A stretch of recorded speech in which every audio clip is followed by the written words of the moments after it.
मोहम्मद सिद्दीक ताइब एक शफीक उस्ताद और शागिर्द थे जिन्होंने जाविया की नस्लों में इल्मी ज़ौक़ पैदा किया।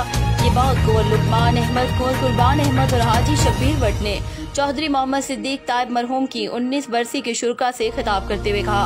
इस मौके पर कुंवर आसिफ राना, इकबाल राना, मेहताब अहमद और ताज मोहम्मद फारूकी भी मौजूद थे। रिपोर्ट हाजी जफर अब्बास, जावरिया सरगोदा। मजीद खबरों और अपडेट्स के लिए देखते रहिए बोलो टीवी ग्रेस।